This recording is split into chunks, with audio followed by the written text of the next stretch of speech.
Okay, a reporter asked for 150 voters how they plan to vote on a new sports stadium and a new performing arts center. So they took this table and they have all the yeses for the sports stadium, all the noes for the sports stadium, all the yeses for the performing center, and all the noes for the performing arts center. So we're going to complete the table of joint and relative frequency. So first off, I need to add some things together. So I'm going to do 58 plus 23 to figure out the total number of people that said yes to the sports stadium. And I get 81. Okay, and then I'm going to do 32 plus 37 to figure out the total number of people that said no to the sports stadium. So 32 plus 37. And that's 69 people. So now I can add those two together to find out the total. So I can do that plus my 81. So the total number of people surveyed was 150. Now I need to figure out the yes and no for the Performing Arts Center. So I'm going to do 58 plus 32, and I get 90. And then I'm going to do 23 plus 37, and I get 60. And 90 plus 60 equals 150, so that's looking good.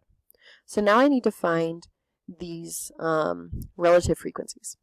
So those who said yes to both are going to be 58 out of 150. And that's going to be about 39%, so 0.39. Then we're going to do the people who said yes to the Performing Arts Center but no to the sports stadium. So 32 out of 150. And I get 21%, so 0.21. Now this 90% should be those two added together. So we're going to do 90 out of 150, not 90%, 90 out of 150.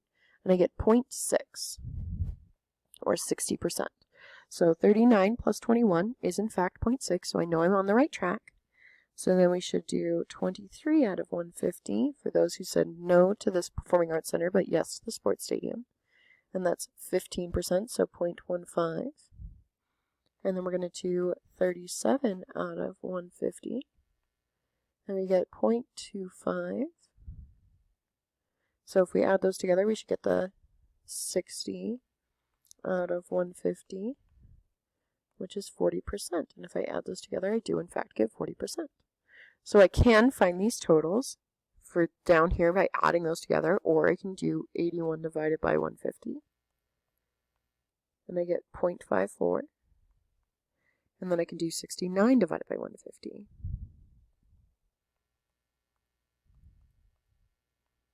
And I get 0.46. Which if I add those totals up, I should get 1, or 100%. All right, so now I want you to use those new tables, so you should have those in your notes, to if a voter plans to say no to the sports stadium, what's the probability that they also plan to say no to the new Performing Arts Center? And then I want you to do the exact same thing that we just did, but to this new table. So you're finding probabilities.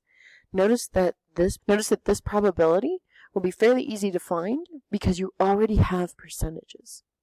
Okay? But you'll be doing the exact same math that you would have been doing with or without percentages. So fun times. Okay. Then do this. And we will come back together here to talk about a different issue.